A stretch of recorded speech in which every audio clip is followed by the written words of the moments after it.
மனதில் அமர்ந்திருந்த பாவ பறவைகள் பரந்தோடும் நிலையை காண்கின்றேன்.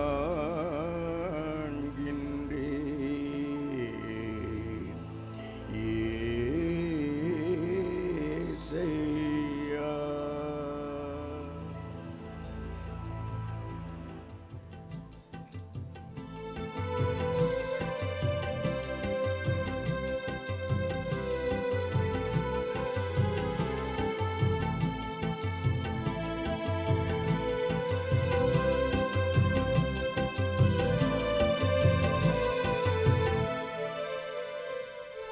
இயேசுவின் நாமமே இனிய நாமமே, இயேசுவின் நாமமே இனிய நாமமே, இயேசுவின் நாமமே இனிய நாமமே, இயேசுவின் நாமமே இனிய நாமமே.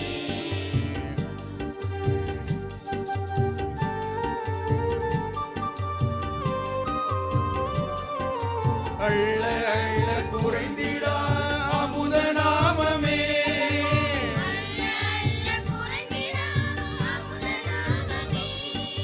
அண்டி வந்தோர் குறை தீர்க்கும் அமுத நாமமே,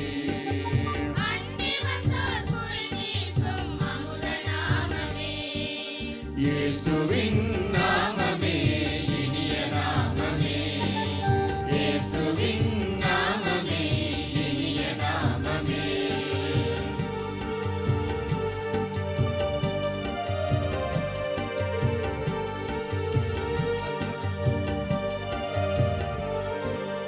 பாவப்பேயை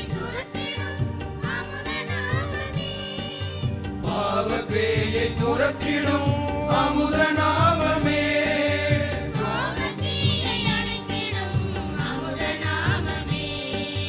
சோகத்தீயை அணைத்திடும் அமுத நாமமே, இயேசுவின் நாமமே இனிய நாமமே, இயேசுவின் நாமமே இனிய நாமமே.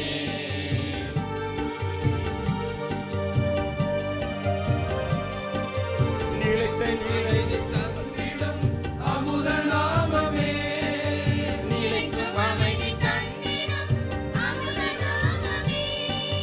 வாட்டும் வறுமை ஓட்டிடும் அமுத நாமமே,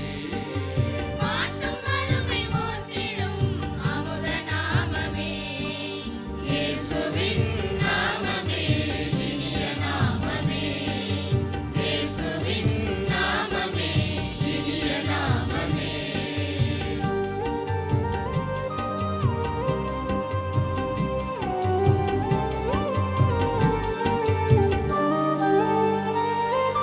தவிக்கும் நிலையில்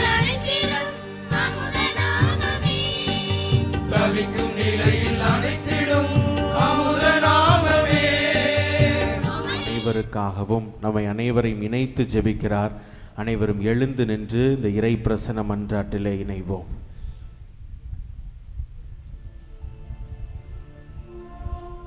அன்பின் ஆண்டவரே, தர்மையான அந்த நாளை கொடுத்தவரே நன்றி கூறுகிறோம்.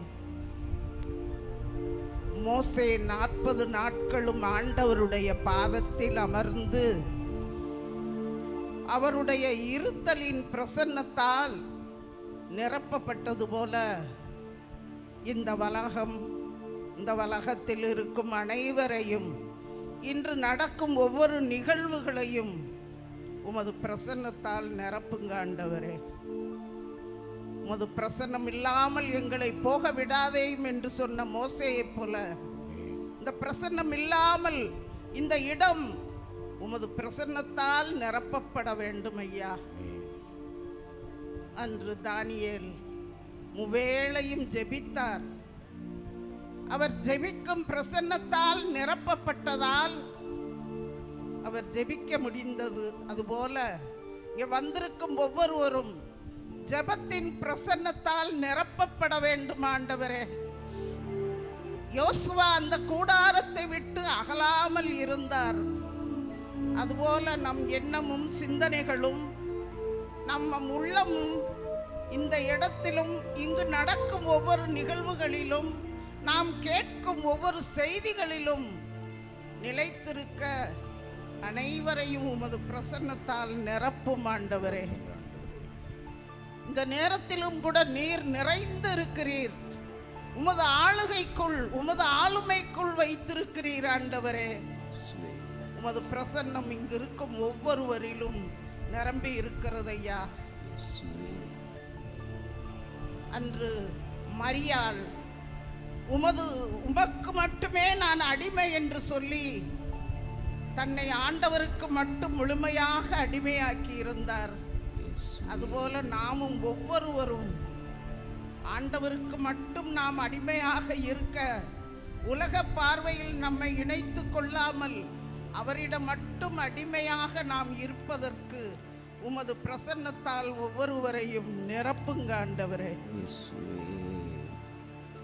இந்த அருமையான இந்த நாளிலும் கூட நீர் ஒவ்வொருவரோடும் தங்கி இருக்கிறீர் ஐயா. அவரது எண்ணங்களில் இருக்கிறீர், சிந்தனைகளில் இருக்கிறீர். இங்கு செய்தி கொடுக்க வரும் ஒவ்வொருவரையும் உமது பிரசன்னத்தால் நிரப்பி இருக்கிறீர் ஆண்டவரே. என்னோடு இணைந்து மகிழுங்கள் என்று சொன்ன ஆண்டவரே, ஒவ்வொருவரையும் மகிழ்ச்சியின் பிரசன்னத்தால் நிரப்புங்க ஆண்டவரே. என் அருள் உனக்கு போதும் என்று பவுலடியார் சொன்னது போல உமது அருளின் பிரசன்னத்தால் இங்கு ஒவ்வொருவரையும் நிரப்புங்க ஆண்டவரே. எப்பொழுதும் எல்லா சூழ்நிலையிலும் நன்றி கூறுங்கள் என்று சொன்னீரே, நன்றி கூறும் பிரசன்னத்தால் ஒவ்வொருவரையும் நிரப்புங்க ஆண்டவரே. அன்று ஸ்தேவான் கல்லால் எரிந்து துன்பப்படும் போது கூட அந்த துன்பத்தை ஏற்றுக்கொண்டாரே, அந்த துன்பத்தை கூட ஏற்றுக்கொள்ளும் பிரசன்னத்தால் ஒவ்வொருவரையும் நிரப்புங்க ஆண்டவரே. தர்மையான இந்த நாளில் அர்ப்பணம் வாங்க இருக்கும் ஒவ்வொருவரையும் உமது கரத்தில் ஒப்பு கொடுக்கிறோம் ஐயா. அவர்கள் எண்ணம் சிந்தனை அனைத்தையும் உமது கரத்தில் ஒப்பு கொடுக்கிறோம்.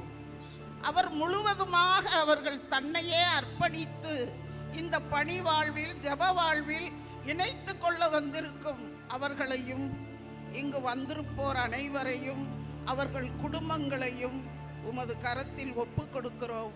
ஒவ்வொருவரையும் உமது பிரசன்னத்தால் நிரப்பும் ஆண்டவரே, நிரப்பும் நிரப்பும் ஆண்டவரே, நிரப்பும்.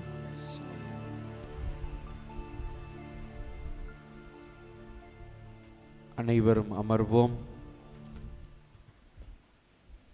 இயேசுவுக்கு புகழ், இயேசுவுக்கு புகழ், இயேசுவுக்கு நன்றி, இயேசுவுக்கு நன்றி. மரியே வாழ்க, மரியே வாழ்க. அன்பானவர்களே, நாம் இந்த நாளை துவங்கவிருக்கிறோம். ஆங்காங்கே இருக்கிற பணியாளர்கள் விரைவாக அரங்கத்திற்குள் வந்து அமரும்படி வேண்டுகிறோம். இந்த நாளுடைய முதல் செய்திக்கு கடந்து செல்கிறோம். உங்களுடைய பைகளை ஆலயத்தினுடைய உட்புறத்தில் அல்லது வெளிப்புறத்திலே பத்திரமாக வைத்துவிட அன்போடு வேண்டுகிறோம். நீங்கள் உப்பு நீங்கள் என்றவரின் வார்த்தைக்கு உயிர் கொடுக்க ஒரே குடும்பமாய் நற்செய்தி பணி குடும்பமாய் ஒன்றிணைந்திருக்கிறோம். அருள் ஒளியில் நமது மூப்பர்கள் நற்செய்தி விதையை செம்மண் பூமியில் விதைத்து சென்றிருக்கிறார்கள். கரடுமுரடான கல்வாரி பாதையாக இருந்த போதிலும் கனிவாழ்வு வாழ்ந்து நம்மை களிவாழ்வு வாழ அழைத்திருக்கின்றனர்.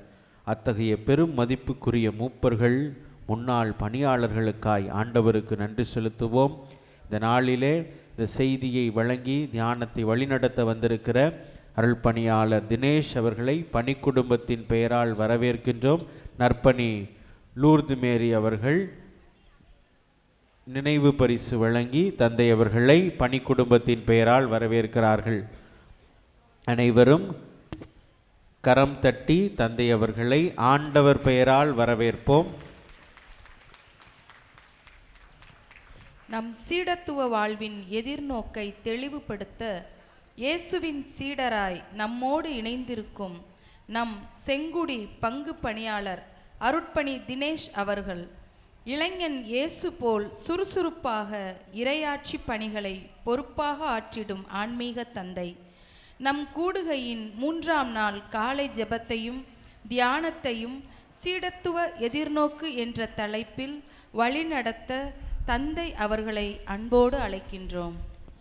அன்பானவர்களே, நேற்றே நாம் காலையில் கேட்டோம் நற்கருணை ஆராதனையில் எப்படி கலந்து கொள்ள வேண்டும் என்று. எனவே அனைவரும் அமைதி காப்போம், இந்த அரங்கத்திற்குள்ளே அமைதியாக இருப்போம். இந்த நாளுடைய தியான செய்திக்கு நாம் கடந்து செல்கிறோம். பேச்சுக்களை தவிர்த்து அமைதியாக ஆண்டவரோடு இணைவோம். தியானத்திற்கான ஜெபத்தில் இணைவோம். நாம் தூய ஆவியாரின் துணையால் நம்பிக்கையின் வழியாய் இறைவனுக்கு ஏற்புடையவர் ஆக்கப்படுவோம் என்னும் எதிர்நோக்கு நிறைவேறும் என ஆவலோடு காத்திருக்கிறோம். இந்த புதிய நாளில் காலை பொழுதின் முதல் அமர்வினிலே சீடத்துவ எதிர்நோக்கு தியானத்தை வழிநடத்த வந்திருக்கும் அருட்தந்தையை உமது இறை பிரசன்னத்தில் ஒப்புக்கொடுக்கின்றோம். சீடத்துவ எதிர்நோக்கின் பெருமகிழ்விலே பங்கேற்கும் நாம் அனைவரும் இறை நம்பிக்கையில் செல்வந்தர்களாக விளங்க அருள் புரியும். ஆமேன்.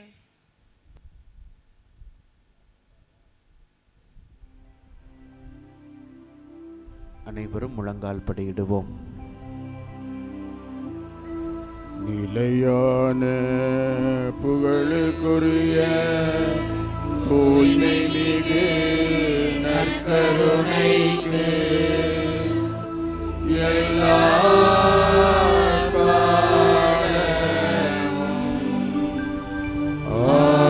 ஆராதனையும் புகழும் மாட்சியும் உண்டாக கடவுளே.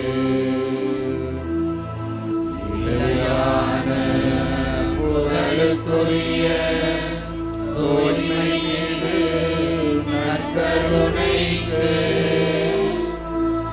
எல்லா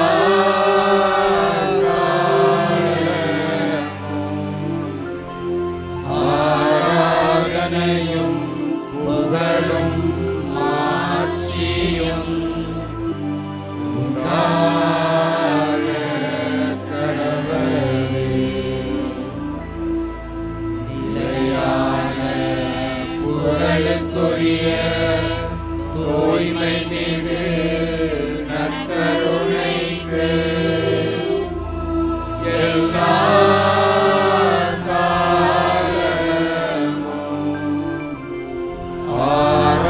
ஆராதனையும் புகழும் மாட்சியும் உண்டாக கடவுளே. அன்பிற்கினியவர்களே, இனி வருகிறவர்கள் எங்கு இடம் இருக்கிறதோ அங்கேயே அமர்ந்து விடுங்கள். முன்பாக வந்து உங்கள் இடத்தில் தான் அமர வேண்டும், இல்லை தியானத்தை தொந்தரவு செய்ய வேண்டாம். ஆண்டவர் இயேசுவில் பிரியமான சகோதர சகோதரிகளே, தந்தையே, நாம் ஒன்றாய் இருப்பது போல இவர்களும் ஒன்றாய் இருப்பார்களாக என்ற ஆண்டவர் இயேசுவின் இறை வார்த்தைக்கு ஏற்ப நாம் எல்லோரும் ஒன்றாக இணைந்து வந்து இந்த அருமையான காலை வேளையிலே ஆண்டவருடைய தெய்வீக பிரசன்னத்திலே இணைந்திருக்கிறோம். இது மாபெரும் ஆசீர்வாதமான நேரம். அவருடைய பிரசன்னத்தில் இருப்பது நமக்கு எவ்வளவு பெரிய பாக்கியம். அதுவும் ஒரு நாளை துவங்கும் பொழுது ஆண்டவரின் பிரசன்னத்தில் இருந்து நாம் துவங்குவது எவ்வளவு பெரிய ஆசீர்வாதம். இந்த அருமையான நேரத்திற்காக நன்றி சொல்லுவோம். ஆண்டவருக்கு நன்றி சொல்லுவோம். நம் எல்லோரையும் ஒன்றாக சேர்த்து இந்த நாளை ஆசீர்வாதமாக கொடுத்து நம்மை இணைத்திருக்கிறாரே, நன்றி சொல்லுவோம். வல்லமையுள்ள இயேசு எங்கு சென்றாலும் ஒரு மக்கள் கூட்டம் அவரை நெருங்கிக் கொண்டே இருக்கும். காரணம், அவருடைய பிரசன்னம் அவ்வளவு ஆசீர்வாதமானது, உன்னதமானது, ஆறுதலானது, தெய்வீகமானது, நினைத்து வந்த ஒவ்வொரு காரியங்களையும் நிறைவேற்றக்கூடியது, நிரம்ப வழிய ஆசீர்வாதத்தை அள்ளி கொடுத்து அனுப்பக்கூடிய வல்லமையுள்ள பிரசன்னம்தான் ஆண்டவரின் பிரசன்னம். அப்படிப்பட்ட தெய்வீகமான ஒரு சூழலில்தான் நாம் எல்லோரும் இணைந்திருக்கின்றோம். இப்படிப்பட்ட அருமையான வேளையில நம்முடைய மத்தியில் வீற்றிருக்கின்ற நற்கருணை ஆண்டவரை ஆராதித்து, இயேசு இறைவா, இயேசு இறைவா, உம்மை நான் ஆராதிக்கிறேன் என்று சொல்லி பாட பாட எல்லோருமாக கரவொலி எழுப்பி உற்சாகமாக நம் ஆண்டவர் இயேசுவை ஆராதித்து புகழ்வோம். உற்சாகமாக கரவொலி எழுப்பி, அன்பானவர்களே, இந்த கரங்கள் ஆண்டவர் நமக்கு பரிசாக கொடுத்தது. இந்த கரங்கள் அவருடைய ஆசீர்வாதம். எனவே ஆசீர்வாதமான இந்த கரத்தை கொண்டு நாம் கரவொலி எழுப்பி அவரை நாம் போற்ற வேண்டும், நாம் புகழ வேண்டும். இந்த கரவொலியே ஆண்டவருக்கு எழுப்புகின்ற மாபெரும் இசை. விண்ணகத்திலே வானதூதர்கள் ஆண்டவரை புகழ்வது போல நாம் கரங்களை தட்டி கரவொலி எழுப்பி அந்த ஆண்டவரை புகழ்ந்து இந்த பாடலை பாடி மகிழ்வோம்.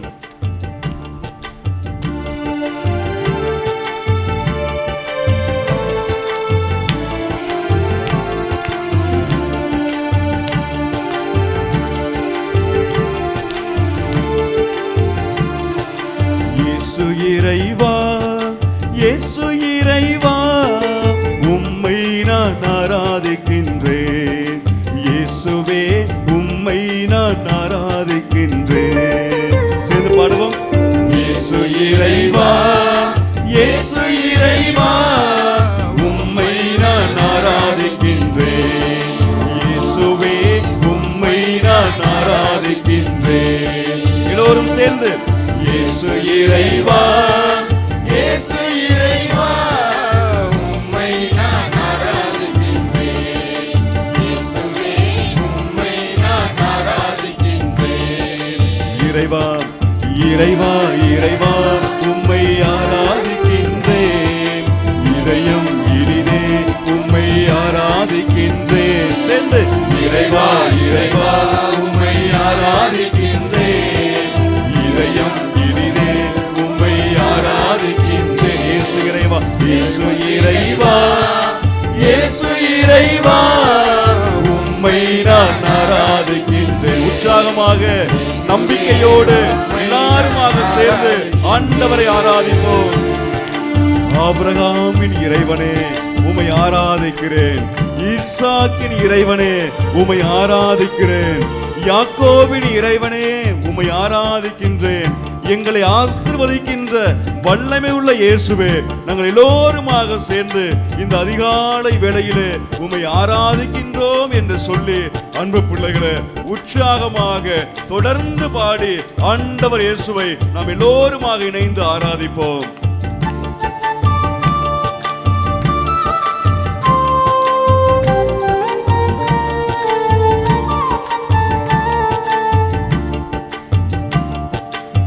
ஆபிரகாமின் இறைவனே ஆராதிக்கின்றேன்.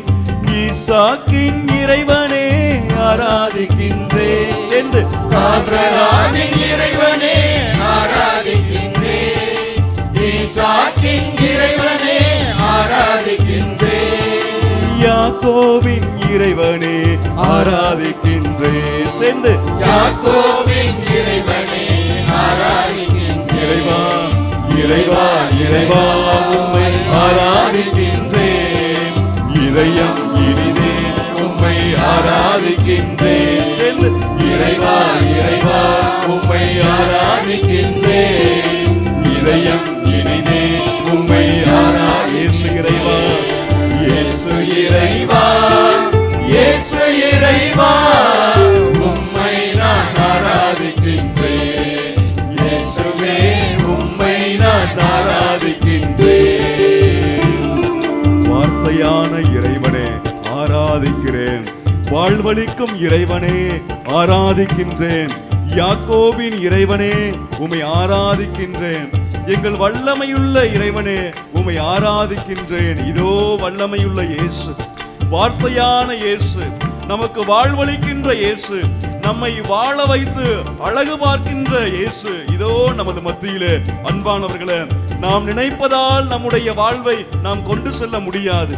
இதோ வார்த்தையான வாழ்வளிக்கின்ற வல்லமையுள்ள இந்த இயேசு ஆசீர்வதிக்கும் பொழுது நம்முடைய வாழ்வு செழிப்பமாகிறது, விருட்சமாகிறது, ஆசீர்வாதமாக மாறுகிறது. அப்படிப்பட்ட வல்லமையுள்ள இயேசுவை இதோ இந்த வேளையிலே தொடர்ந்து நாம் ஆராதித்து அவரை போற்றி புகழ்வோம்.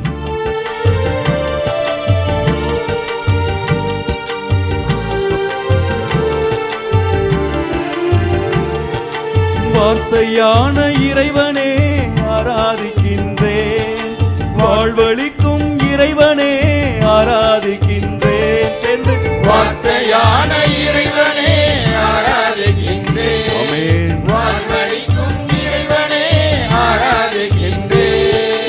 வல்லமையின் இறைவனே ஆராதிக்கின்றேன். வல்லமையின் இறைவனே ஆராதிக்கின்றேன். இறைவா இறைவா இறைவா உம்மை ஆராதிக்கின்றேன். கரவொலி எழுப்பி உற்சாகமாக எல்லோருமாக சேர்ந்து ஆராதிப்பதே நம் ஆண்டவருக்கு உரிய நன்றியாகும். ஆராதிப்போம், எல்லாருமாக சேர்ந்து ஆராதிப்போம். இதயம் இனிதே உம்மை ஆராதிக்கின்றேன். இயேசு இறைவா, இயேசு இறைவா, இயேசு இறைவா உம்மை நான் ஆராதிக்கின்றேன். இயேசுவே உம்மை நான் ஆராதிக்கின்றேன். நற்கருணை இறைவனே ஆராதிக்கின்றேன். மீட்பளிக்கும் இறைவனே ஆராதிக்கின்றேன். மன்னிக்கும் இறைவனே ஆராதிக்கின்றேன் என்று சொல்லி இதோ நற்கருணையில் வீற்றிருக்கின்ற நம் ஆண்டவர் இயேசுவை தொடர்ந்து நாம் ஆராதித்து பாடுவோம்.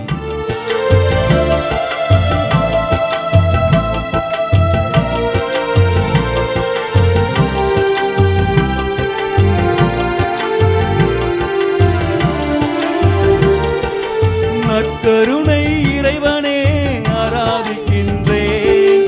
மீட்பளிக்கும் இறைவனே ஆராதிக்கின்றேன். சேர்ந்து நற்கருணை இறைவனே ஆராதிக்கின்றேன். மீட்பளிக்கும் இறைவனே ஆராதிக்கின்றேன். மன்னிக்கும் இறைவனே ஆராதிக்கின்றேன். மன்னிக்கும் இறைவனே ஆராதிக்கின்றேன். இறைவா இறைவா இறைவா உம்மை ஆராதிக்கின்றேன். இதயம் இனிதே உம்மை ஆராதிக்கின்றேன். சேர்ந்து இறைவா இறைவா உம்மை ஆராதிக்கின்றேன். இதயம் இனிதே உம்மை இறைவா இறைவா இறைவா உம்மை ஆராதிக்கின்றேன். உற்சாகமாக எல்லோருமாக மிகுந்த கரவொலி எழுப்பி நாம் ஆராதிப்போம். மிகுந்த கரவொலி எழுப்பி உற்சாகமாக வேகமாக ஆண்டவரை ஆராதிப்போம். இதயம் இனிதே உம்மை ஆராதிக்கின்றேன். இறைவா இறைவா உம்மை ஆராதிக்கின்றேன். இதயம் இனிதே உம்மை ஆராதிக்கின்றேன்.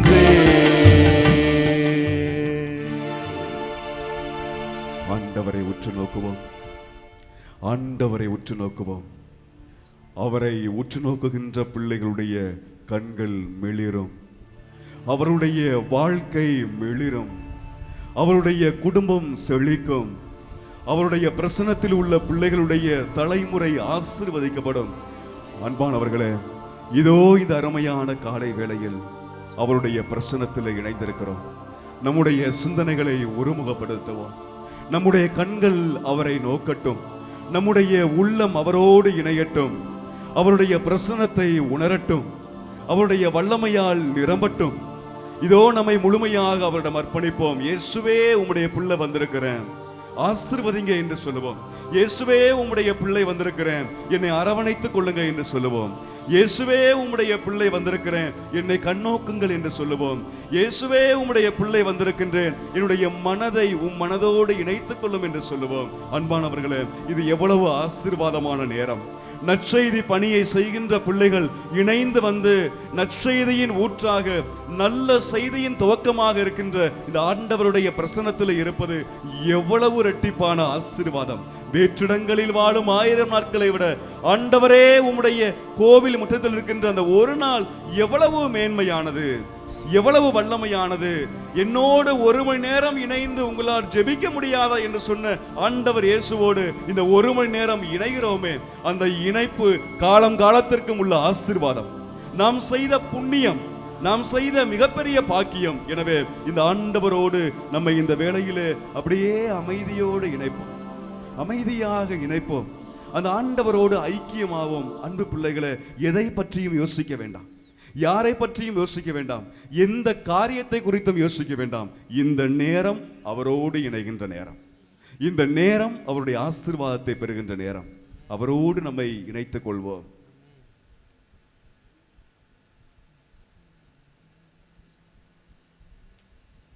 கரங்களை உயர்த்தி சொல்லுவோம், இயேசுவுக்கு புகழ், இயேசுவுக்கு புகழ், இயேசுவுக்கு புகழ், இயேசுவுக்கு புகழ், இயேசுவுக்கு புகழ், இயேசுவுக்கு புகழ்.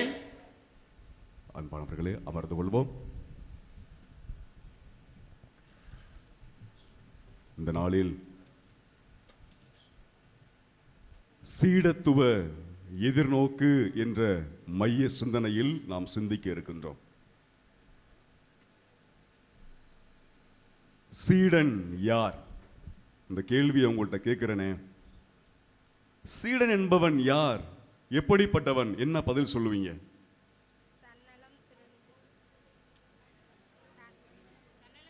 கடவுளுடைய வார்த்தைப்படி நடப்பவர், இயேசுவோடு சிலுவையை சுமக்க தயாராக இருப்பவர், இயேசுவோடு இருக்கவும் இயேசுவாக மாறுபவன் சீடன். அவரை மட்டுமே சார்ந்து வாழ்பவன் சீடன். அவரை அறிந்து கொள்பவன் சீடன். அவரை அன்பு செய்பவன் சீடன். ஆண்டவர் இயேசுவை பின்பற்றுபவன் சீடன். நிறைய சொல்லியிருக்கிறீங்க இல்லையா அன்பானவர்களே? இது எல்லாம் சேர்த்து ஒரு வரியிலே சொல்ல விரும்புகிறேன். சீடன் ஆண்டவருக்கு விருப்பமானவன். எந்த ஒரு சீடனாக இருந்தாலும், ஒரு குருவை எடுத்துக்கொள்வோமே, ஒரு குருவிற்கு கீழே இருக்கின்ற எத்தனை சீடராக இருந்தாலும் அவர்கள் யாராக இருப்பார்கள் என்றால் அந்த குருவிற்கு விருப்பமானவர் தான் சீடர். ஆண்டவருக்கு விருப்பமானவர் சீடர். சீடத்துவம் அப்படின்னா என்ன நினைக்கிறீங்க? சீடத்துவ எதிர்நோக்குன்னு சொல்றோம் இல்லையா? சீடத்துவம், சீடன்னா ஆண்டவருக்கு விருப்பமானவன். சீடத்துவம் எப்படி இருக்கணும்?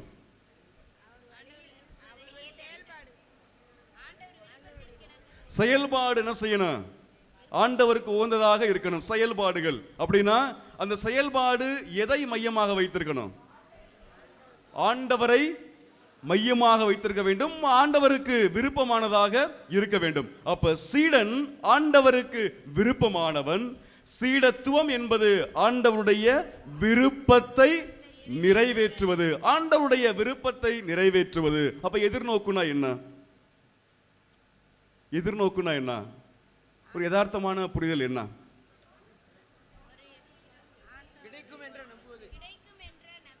ஆண்டவருடைய வாக்குறுதியை நம்பி பயணிப்பது, நம்பிக்கையோடு எதிர்பார்த்திருப்பது. எதிர்நோக்கு என்பது நம்பிக்கையோடு எதிர்பார்த்து இருப்பது, அதுதான் எதிர்நோக்கு. அப்ப சீடத்துவ எதிர்நோக்கு அப்படின்னா சேர்த்து எந்த அர்த்தத்தை நாம் கொள்ளலாம் அன்பானவர்களே? மிக சுருக்கமாக ஒரு வரையறையை அதற்கு வைக்கலாம். கடவுளுக்கு விருப்பமானவர் கடவுளுடைய விருப்பத்தை நிறைவேற்றுவதையே தன்னுடைய எதிர்நோக்காக கொண்டு பயணிப்பதுதான் என்னது? சீடத்துவ எதிர்நோக்கு. கடவுளுக்கு விருப்பமானவர் அவருடைய விருப்பத்தை நிறைவேற்றுவதையே தன்னுடைய எதிர்நோக்காக கொண்டு பயணிப்பது சீடத்துவ எதிர்நோக்கு என்று வைத்துக் கொண்டோம் என்றால் அது மிக சிறப்பாக இருக்கும். அன்பானவர்களே, சீடன், இந்த சீடன் அப்படிங்கிற அமைப்புக்குள்ள யாரெல்லாம் வருவாங்க நினைக்கிறீங்க? யாரெல்லாம் வருவா? பாவம் செஞ்சவங்க, குருக்கள், பாவம் செஞ்ச குருக்கள், அப்படியா? அப்படி இல்லை. குருக்கள் மட்டுமல்ல, அப்புறம் அருள் சகோதரிகள் மட்டும் அல்ல, நற்செய்தி பணியாளர்கள் மட்டும் அல்ல, அருள் சகோதரர்கள் மட்டும் அல்ல, அப்புறம்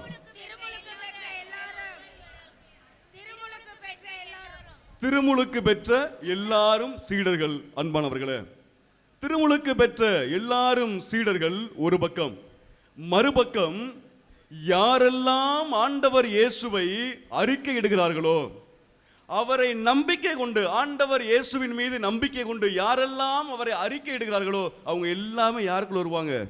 சீடத்துவத்திற்குள் வருவார்கள். ஏனென்றால் ஆண்டவரை விசுவசிக்கின்றவன், அவரை அறிக்கை இடுகின்றவன், அதற்கு ஏற்று வாழ்பவன் கட்டாயமாக ஆண்டவருக்கு உகந்த நம்பிக்கையான சீடனாக இருப்பான். இயேசுவுக்கு புகழ், இயேசுவுக்கு புகழ். இப்படிப்பட்ட சீடன் சீடத்துவ எதிர்நோக்கோடு வாழ்வது எப்படி? அப்ப சீடன் என்பவன் ஆண்டவருக்கு உகந்த, ஆண்டவருக்கு நெருக்கமான ஒரு விசுவாச பயணத்திலே பயணிக்கின்றவன் ஒரு சீடன்.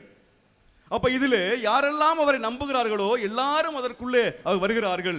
இப்படி வருகின்றவர்கள் எப்படி அந்த எதிர்நோக்கு பயணத்தை துவங்க முடியும்? இந்த எதிர்நோக்கு பயணம் எப்படி அமையணும்? ஒரு சீடனுக்கு எதிர்நோக்கு பயணம் எப்படி எப்படியெல்லாம் அமைய வேண்டும், அது எப்படி இருந்தால் சிறப்பாக இருக்கும் என்பதற்கு ஒரு சிறிய ஒரு எடுத்துக்காட்டை சொல்லுகின்றேன். அன்பானவர்களே, ஒரு குருவுக்கு ஏராளமான சீடர்கள் இருந்தார்கள். அப்ப அதிலே ஒரு சீடன் அந்த குருவிடம் வந்து பேச வருகின்றான். இந்த குரு ஒவ்வொரு நாளைக்கும் ஒவ்வொரு காரியங்களை சீடர்களுக்கு கற்றுக் கொடுக்கின்றான். அப்படி கற்றுக் கொடுக்கும் பொழுது இந்த சீடன் நினைக்கிறான், என்ன ஒரு நாளைக்கு ஒரு காரியத்தை தான் அந்த குரு கற்றுக் கொடுக்கிறாரு, இவருடைய நேரமெல்லாம் விரயமாகுது அப்படின்னு சொல்லிட்டு அவன் ஒரு முடிவெடுக்கிறான். இது வரைக்கும் கற்றுக்கிட்டதெல்லாம் போதும், நம்ம குருவை மாற்றிக்கிடுவோம், இந்த குரு வேணாம், நம்ம குருவை மாற்றிக்கிடுவோம்னு சொல்லி அந்த குருவிடம் பேச அவன் வருகின்றான். வந்து அவன் சொல்லுகின்றான், குருவே, நீங்கள் ஒரு நாளைக்கு ஒன்றை மட்டுமே கற்றுக் கொடுக்கிறீர்கள், அது என்னுடைய அனுபவத்துக்கு போதுமானதா இல்லை, நிறைய கற்றுக்கிறேன்னு ஆசைப்படுறேன், அதுவும் ஒரே நாள் நிறைய கற்றுக்கிறேன்னு ஆசைப்படுறேன், அதனால நான் உங்களை மாற்றிக்கிறேன், உங்களுக்கு எனக்கு ஒத்து வராதுன்னு சொல்கிறான். உடனே அந்த குரு சொல்கிறாரு, தம்பி இங்கே வா, அந்த இருக்கு பாரு கோழி கூண்டு, அது என்ன செய்ய, நீ திறந்து விடு அப்படின்றார். திறந்து விட்ட உடனே அன்பானவர்களே நிறைய கோழி ஓடுது. அப்போ குரு சொல்கிறாரு, எப்பா இந்த கோழியெல்லாம் பிடிச்சி கொண்டு வா அப்படின்னு சொல்கிறார். அப்போ விரட்டுறான், எந்த கோழியையும் பிடிக்க முடியல, எல்லா கோழியும் எல்லா பக்கமும் ஓடுது. இவனு இங்கே ஓடுறான், இதை பிடிச்சிடலாமா, நான் இங்கே ஓடுறான், அதை பிடிச்சிடலாமா, நான் இங்கே ஓடுறான், அதை பிடிச்சிடலாமா, இங்கே ஓடுறான், எல்லாம் அங்கே ஓடுறான், எல்லா கோழியும் பல வகையிலே ஓடிக்கொண்டிருக்கிறது. அப்படி ஓடும் பொழுது குரு சொன்னாரு, இங்கே வா, அந்த சிவப்பு கலர் கயிறு கட்டி இருக்குல்ல, அந்த கோழியை பிடிச்சிட்டு வா அப்படின்றார். உடனே அந்த கோழியை விரட்டுறான், அந்த கோழியை மட்டுமே விரட்டுகிறான். கொஞ்ச நேரம் கடந்து போகிறது, அந்த கோழியை அவன் பிடிச்சி கொண்டு வந்துடுறான். கொண்டு வந்த உடனே குரு சொல்றாரு, தம்பி, ஒரே நேரத்தில் ஒன்றை மட்டுமே கற்றுக்கொண்டால் வாழ்க்கை தெளிவாக இருக்கும், அடைவதை மிக சிறப்பாக அடைந்து கொள்ளலாம். ஆனால் ஒரே நேரத்தில் எல்லாவற்றையும் கற்றுக்கொள்ள வேண்டும், எல்லாவற்றையும் அடைய வேண்டும் என்று நினைக்கும் பொழுது எதிலையுமே ஒரு தெளிவு இருக்காது, எதிலையுமே ஒரு நிறைவு இருக்காது, எதிலையுமே ஒரு முடிவு வராது. அதனால உன் சிந்தனையை மாற்றிக்க ஒரு நேரத்தில் ஒரு காரியத்தை செய் என்று சொல்லுகின்றார். அன்பானவர்களே, சீடத்துவ எதிர்நோக்கும் அப்படித்தான் வளர வேண்டும். ஒவ்வொன்றாக கற்று ஒவ்வொரு படியாக நகர்ந்தாதான் அந்த எதிர்நோக்கை அடைய முடியும். உடனே எல்லாவற்றையும் முடிச்சிடணும், ஒரே நாளில் விவிலியம் முழுவதையும் படிச்சு முடிச்சிடணும், ஒரே நாளில் மத்தேயு பகுதியை ஃபுல்லாக படிச்சிடணும் அப்படின்னா படிக்கலாம், ஆனால் ஒன்றும் என்ன செய்யாது, மனசுல நிற்காது. அப்போ ஒரு நேரத்திற்கு ஒன்றை பிடித்து கொண்டு ஒரு எதிர்நோக்கை அடுத்து படிப்படியாக கடந்து போகும் பொழுதுதான் அந்த சீடத்துவ எதிர்நோக்கு அன்பு பிள்ளைகளை நிறைவேறும். அப்படி பயணிப்பதுதான் மிக மிக சிறந்தது. இதற்கு சிறந்த எடுத்துக்காட்டு இயேசுடைய சீடர்கள் பல பேர் இருக்கிறாங்க. அதில் 12 பேர் ரொம்ப நெருக்கமானவர்கள், விவிலியத்திலே குறிக்கப்பட்டவர்கள். அப்போ இந்த 12 பேர்ல இருந்து ஒருத்தரை பற்றி நான் உங்களுக்கு பேச விரும்புகிறேன். அன்பானவர்களே, சீடத்துவ எதிர்நோக்கு இப்படி வளர்ந்தால்தான் மிகப்பெரிய செழிப்பமான ஒரு நிலையை அடைய முடியும். புனித பேதுருவுடைய அந்த அனுபவத்தை நான் பேச விரும்புகிறேன். நன்றாக புரிந்து கொள்ளுங்கள். நற்செய்தி பணியாளர்கள் நிறைய பேர் இன்னைக்கு அர்ப்பண வாக்குறுதி எடுக்க இருக்கிறீங்க. எல்லாருக்கும் மிக பொருத்தமான சிறந்த ஒரு குருவாகிய எனக்கும் இந்த அனுபவம் ஒரு சிறந்த எடுத்துக்காட்டாக இருக்கும். புனித பேதுருடைய வாழ்க்கையை பாருங்களேன். அவருடைய சீடத்துவ எதிர்நோக்கு வளர்ச்சியை கொஞ்சம் உற்று நோக்கி பார்க்க வேண்டும். யோவான் நற்செய்தி அதிகாரம் 1 இறைவசனம் 42 அன்பானவர்களை வாசிக்க வேண்டாம், அதை ஒட்டியே நான் சொல்லுகின்றேன். யோவான் 1 இறைவசனம் 42 வாசிக்கின்றோம். ஆண்டவர் இயேசு யோவானை கடந்து போகின்றார். அப்படி யோவானை கடந்து போகும் பொழுது அப்ப அந்த திருமுழுக்கு யோவான் சொல்றாரு, இவரே கடவுளுடைய ஆட்டுக்குட்டின்னு சொல்றார். சொன்ன உடனே அவரோடு இருந்த சீடர்கள் அப்படியே பின்னாடியே போறாங்க. பின்னாடி போகும் பொழுது அந்திரேயா அந்த ஆண்டவர் இயேசுவை பார்க்கின்றார். அப்ப அந்திரேயா அங்கிருந்து ஓடி போய் சீமோன் பேதுருட்ட சொல்றாரு, நான் மெஸ்ஸியாவை பார்த்தேன், நான் மெஸ்ஸியாவை கண்டேன்னு சொல்றார். உடனே இதை கேட்ட உடனே சீமோன் அங்கே வருகிறார், ஆண்டவர் இயேசுவை பார்ப்பதற்காக வருகிறார். அப்படி வரும் பொழுது அன்பானவர்களே, அவர் சொல்லுவதற்கு முன்பாகவே இயேசு சொல்லுகிறார், நீ யோவானுடைய மகன் சீமோன், உன்னுடைய பெயர் கேபா. கேபா என்றால் பாறை. அவர் தன்னுடைய பெயரை அறிமுகப்படுத்தவில்லை, ஆனால் இயேசுவே முன்கூட்டி என்ன செய்தார், அவர் சொல்லுகின்றார். அதுதான் இயேசுவுக்கும் அந்த சீமோன் பேதுருக்கும் உள்ள முதல் அறிமுகம். அன்பு பிள்ளைகளே, இப்படிதான் அறிமுகம் ஆகிறது, அறிமுகம் துவங்குகிறது.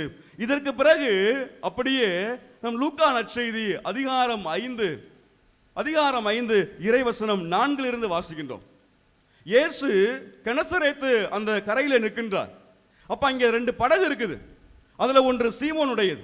அப்ப அந்த படகுல ஏறி அவர் உள்ளே செல்லுகின்றார். செல்லும் பொழுது இயேசு சொல்லுகின்றார், உங்களுடைய வலையை எடுத்து என்ன செய்யுங்க, நீ உள்ள போடுங்க அப்படின்னு சொல்றார், மீன் பிடிக்கிறது. அப்ப சீமோன் சொல்றாரு, இரவெல்லாம் நாங்க உழைத்தோமே, ஒன்றும் கிடைக்கலையா அப்படின்னு சொல்றாரு. வலையை போடுன்னு சொல்றாரு. திரளான மீன் வருகிறது. வந்த பிறகு அன்பானவர்களே, அந்த சீமோன் பேதுரு மலைத்து போய் ஆண்டவர் இயேசுடைய காலில் விழுகிறாரு. விழுந்த உடனே ஆண்டவர் சொல்லுவாரு, உன்னை நான் மனிதரை பிடிப்பவர் ஆக்குவேன் சொன்ன உடனே அவருடைய சீடராக அடுத்த கட்டத்திற்கு அவர் நகழ்றார். அறிமுகமான பேதுரு ஆண்டவர் இயேசுடைய சீடராக அடுத்து நகர்கின்றார். இதுதான் சீடத்தோட எதிர்நோக்கு. பார்த்துக்கிறீங்க, அடுத்து வளர்வது, அடுத்த படி நகழ்வது, அடுத்து ஆண்டவர் இயேசுடைய சீடராக இந்த பேதுரு மாறுகிறார்.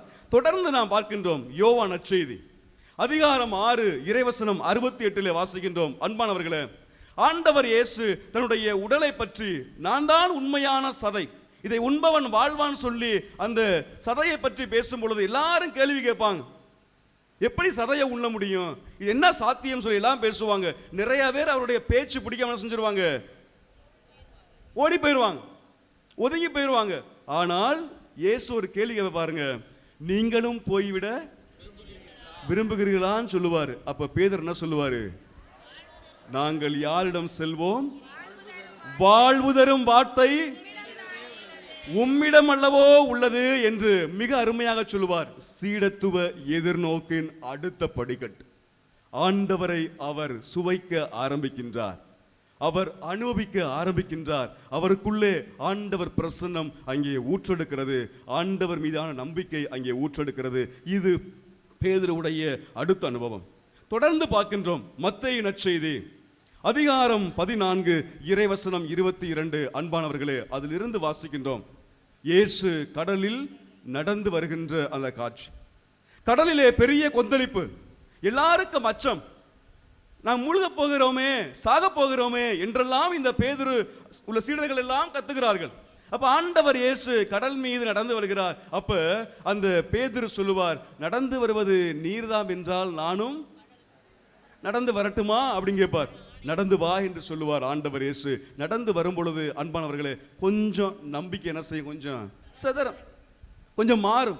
அப்ப உள்ளே மூழ்க போகும் பொழுது ஆண்டவர் சின்னவன் கடன்களை கொடுத்து அவரை தூக்கி நிறுத்துவார். அன்பானவர்களே, நம்பிக்கை சீடத்துவ எதிர்நோக்கிலே பயணிக்கும் பொழுது நம்பிக்கை கொஞ்சம் சிதறும். ஆனால் எதிர்நோக்கு மாறக்கூடாது, எதிர்நோக்கு மாறாது. இந்த பேதுரு அந்த கரங்களை பிடித்து கொண்டு மீண்டுமாக மேலே வருகிறார். இதுவும் பேதுருவுடைய எதிர்நோக்கு வாழ்விலே ஒரு அனுபவம். இது அவரை மிக மிக கூர்மையாக்குகிறது, அவருடைய வாழ்வை திடப்படுத்துகிறது, கூர்மையாக்குகிறது. அந்த சீடத்துவ எதிர்நோக்கில் இதுவும் அந்த பேதுருவுக்கு ஒரு அனுபவம். தொடர்ந்து நாம் வாசிக்கின்றோம். அன்பானவர்களே, மத்தேயு நற்செய்தி அதிகாரம் 16 இறைவசனம் 16, 17 இறைவசனங்களை வாசித்து பார்த்தோமே என்றால், இயேசு கேட்பாரு, மக்கள் யார் என்று என்னை சொல்கிறார்கள், நினைக்கிறார்கள் கேட்பார். அப்ப எல்லாரும் ஒவ்வொரு பதில் சொல்லுவாங்க. அப்ப சீமோன் சொல்லுவாரு, நீர்தான் மெசியா, நீதான் மெசியா, வாழும் கடவுளுடைய இறைமகன் சொல்லுவார். அப்ப ஆண்டவர் இயேசு எவ்வளவு மகிழ்ச்சி அடைவார். இதுதான் சீடத்துவ எதிர்நோக்கினுடைய அடுத்த அடுத்த அடுத்த உச்சம். அன்பானவர்களே, அதுதான் இந்த பேதுருக்குள்ள நிலைத்திருந்தது. இப்படி எல்லாம் வருகின்ற பேதுருவுக்கு இன்னும் அனுபவம் கிடைக்கிறது. மத்தேயு நற்செய்தி அதிகாரம் 17 இறைவசனம் 1. நான் இவ்வளவு இறைவார்த்தையை சொல்வதற்கு காரணம், எப்படி ஒரு சீடனுடைய எதிர்நோக்கு இருக்கணும் அப்படிங்கிறதுக்கு சிறந்த சான்று இந்த வசனம், இந்த பேதுருவுடைய வாழ்க்கை. அன்பானவர்களே, மத்தேயு 17 இறைவசனம் 1 பார்க்கின்றோம். தாபோர் மலையிலே இயேசுவுடைய தோற்றம் மாறுகின்ற அந்த இறை பிரசன்ன அனுபவம், அதையும் இந்த பேதுரு உள்வாங்குகின்றார். இங்கேயே தங்கி விடுவோமே, ஆண்டவரே ரொம்ப நல்லா இருக்கே, அனுபவம் நன்றாக இருக்கிறது, இங்கேயே தங்குவோமே என்று ஆண்டவர் இயேசுவோடு தங்க துடிக்கின்ற அந்த பேதுருவுடைய அருமையான அனுபவம் மறுபக்கம். தொடர்ந்து பார்க்கின்றோம். மத்தேயு நற்செய்தி அதிகாரம் 18 இறைவசனம் 21. மன்னிப்பை பற்றி பேசும் பொழுது பேதுரு கேட்பார், என் சகோதரர் எனக்கு எதிராக குற்றம் செய்தால் நான் எத்தனை முறை மன்னிக்கணும் அப்படின்னு சொல்லுவார். எத்தனை முறை மன்னிக்கணும்? 7 முறை 70 தடவை அப்படின்னு சொல்லுவார். அப்படிதானே? எவ்வளவு முறை மன்னிக்க வேண்டும்? அப்ப ஆண்டவருடைய குணம் எவ்வளவு பெரியது என்பதை இந்த பேதுரு எல்லாருக்கும் முன்பாக பகிரங்கமாக வெளிப்படுத்துகின்றார். ஒரு சீடன் ஆண்டவர் அனுபவத்துக்குள்ள போகும் பொழுது அங்கே ஆண்டவரையும் அவன் என்ன செய்யணும்? வெளிப்படுத்த வேண்டும். அவருடைய குணத்தை வெளிப்படுத்த வேண்டும். இந்த பேதுரு அந்த ஆண்டவருடைய குணத்தை வெளிப்படுத்துகின்றார். இயேசுவுக்கு புகழ். எல்லாரும் சொல்லுங்க, இயேசுவுக்கு புகழ். தூங்குறவங்களாம் சொல்லுங்க, இயேசுவுக்கு புகழ். காலையிலேயே தூக்கம் வந்தா நம்ம எங்கே போய் நிற்கிறது? அப்படித்தானே? அந்த ஆர்வத்தில், சீடத்துவ எதிர்நோக்க ஆர்வத்தில் எல்லாமே என்ன செய்யும்? வரும், எல்லாமே வரும். அன்பானவர்களே, தொடர்ந்து நாம் வாசிக்கின்றோமே யோவான் நற்செய்தி அதிகாரம் 13 இறைவசனம் 9.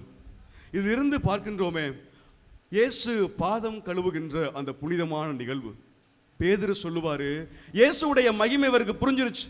இப்படிப்பட்ட வல்லமையுள்ள இயேசு, புதுமைகளை செய்கின்ற இயேசு என்னுடைய பாதத்தை கழுவுவதா என்று சொன்ன உடனே இயேசு சொல்றாரு, நான் உன் பாதத்தை கழுவவில்லை என்றால் என்னோட உனக்கு எந்த பங்கும் இல்லைன்னு சொல்றாரு. உடனே சொல்றாரு, என் பாதம் மட்டும் கழுவப்பட வேண்டாம், என்ன செய்யணும்? உச்சம் தலை முதல் என்னைய கழுவுங்க, முழுமையாக கழுவுங்கள். ஆண்டவர் இயேசுவை அனுபவிக்கின்ற ஒரு சீடன், அவரை நோக்கி எதிர்நோக்கி பயணிக்கின்ற ஒரு சீடனுடைய உச்சக்கட்ட அனுபவம் இது. என்னைய உச்சந்தலையிலிருந்து இயேசுவை கழுவுங்கன்னு சொல்லுகின்ற அந்த அருமையான ஒரு அனுபவம். இதுவும் பேதுருவுடைய சீடத்துவ எதிர்நோக்கின ஒரு அனுபவம். அன்பானவர்களே, மத்தேயு நற்செய்தி அதிகாரம் 26 இறைவசனம் 75. இப்படி எல்லாம் பார்த்தாரே இந்த பேதுரு, ஆனால் ஆண்டவர் இயேசுவை தெரியாதுன்னு மறுதலிக்கின்றார். அதுதான் இந்த பகுதி. மறுதலித்த பிறகு அவர் என்ன பண்றாரு? மகிழ்ச்சியாக இருந்தாரா? அந்த வசனம் அழகாக சொல்லுகிறது, ஆண்டவர் இயேசுவை யாருன்னு தெரியலைன்னு சொல்லிட்டேனே என்று அவர் மனம் நொந்து, வெளியில வந்து மனம் நொந்து அந்த பேதுரு அழுகின்றார். இதுவும் ஒரு சீடனுடைய வாழ்க்கையில, தான் தவறு செய்து விட்டேனே, இந்த ஆண்டவரை காட்டி கொடுத்து விட்டேனே, தெரியாதுன்னு சொல்லிட்டேனே என்றெல்லாம் சொல்லி ஒரு சீடன் குமுறான் பார்த்தீங்களா? அது அவனுடைய எதிர்நோக்கு பயணத்தில் இன்னும் அவனை கூர்மையாக்கும், இன்னும் ஒரு அனுபவத்தை அவனுக்கு அள்ளி கொடுக்கும். ஒரு சீடனுடைய வாழ்க்கையில அன்பானவர்களே, எல்லாமே சரியா இருக்கும், எல்லாமே மகிழ்ச்சியா இருக்கும், எல்லாமே நிறைவா இருக்கும் அப்படிங்கிறது நடக்காத ஒன்று. அப்படி இருந்துச்சு அப்படின்னா நம்ம என்ன செய்யறோம்? சப்ப கட்டி வாழ்றோம்னு அர்த்தம். நிறைய ஏற்றம் வரும், நிறைய இரக்கம் வரும், நிறைய கற்றுக்கொள்ள வேண்டும், நிறைய கஷ்டங்களை அனுபவிக்கணும், நிறைய அனுபவங்களை கொடுக்கணும். அப்பொழுதுதான் அந்த எதிர்நோக்கு கூர்மையாக்கப்படுகிறது. இந்த இயேசுவை இவர் தெரியாதுன்னு சொல்லி அழுது முடிச்சுட்டாரு. அடுத்து இயேசு உயிர்த்த பிறகு இயேசு உயிர்த்த பிறகு யோவான் 21 இறைவசனம் 15 - 19 வரை இயேசு அந்த சீமோனை பார்த்து, பேதுருவை பார்த்து கேட்பாரு, யோவானின் மகனான சீமோனே, நீ என்னை அன்பு செய்கிறாயா? 3 முறை கேட்பார். மனுஷன் நொந்துருவார்.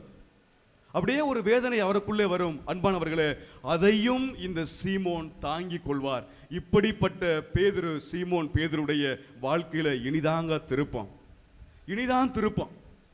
இதுவரைக்கும் விதவிதமாக ஒரு சீடத்துவ எதிர்நோக்குல அறிமுகமானதிலிருந்து விதவிதமான அனுபவத்தை அனுபவித்து எதிர்நோக்கி பயணித்த இந்த சீமோன், இதே சீமோன் பேதுருதான் அவருடைய வாழ்க்கை திசை மாறுகிறது. என்னை அன்பு செய்கிறாயா என்று தன்னுடைய சீடனை பார்த்து கேட்டவுடனே அவருடைய எதிர்நோக்கு இன்னும் கூர்மையாக்கப்படுகிறது. எனவேதான் அவர் நொந்து அழுகின்றார். உம்மை அன்பு செய்கிறேன், உமக்கு தெரியுமே ஆண்டவரே, மீண்டும் மீண்டுமாக என்னை கேட்டு ஏன் என்னை காயப்படுத்துகிறீர் என்றெல்லாம் உள்வாங்கி இந்த சீமோன் தான் அன்பானவர்களே உச்சகட்ட எதிர்நோக்குகளே இறங்குகின்றார். அதைதான் திருத்தூதர் பணிகள் நூல் அதிகாரம் 2 இறைவசனம் 41 வாசிக்கின்றோமே. பெந்தகோஸ்தே அந்த அனுபவத்துக்கு பிறகு பெரிய உரையை இந்த பேதுரு ஆற்றுகின்றார். அந்த பெரிய உரையை ஆற்றி முடித்த பிறகு, அந்த உரை முடித்த பிறகு, இந்த எதிர்நோக்கிலே, சிடத்துவ எதிர்நோக்கிலே நிலைத்திருந்த இந்த பேதுரு அன்று ஒரே நாளிலே 3000 பேருக்கு 5 அப்பங்களையும் 2 மீன்களையும் கொண்டு பகிர்ந்து அளித்தார். உணவு நிரம்ப கொடுத்தார். ஆமாவா இல்லையா? ஆமாவா? எதிர்நோக்கு எங்கேயே போகுது. எதிர்நோக்கு 8 மணிக்கு மேல போயிருச்சு. எதிர்நோக்கு பிரேக்ஃபாஸ்ட்ல போயிருச்சு. அப்படித்தானே? உணவு கொடுத்தாரா? என்ன கொடுத்தார்? திருமுழுக்கு கொடுத்தார். இயேசுவுக்கு புகழ். அன்பானவர்களே, சீடத்துவ எதிர்நோக்கினுடைய வளர்ச்சியை பாருங்கள்.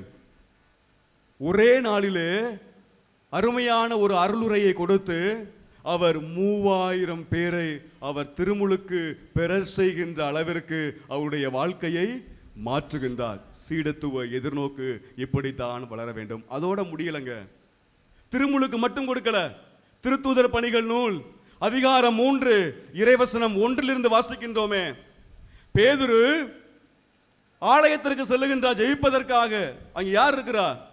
கால் ஊனமுற்ற ஒருவர் இருக்கின்றான். ஏதாவது கிடைக்கும் என்று அவன் பேதுருவை அணுகி வருகின்றான். பிச்சை வாங்கி ஏதாவது கிடைக்கும், ஏதாவது கொஞ்சம் காசு கிடைக்கும் தான் வர்றான்.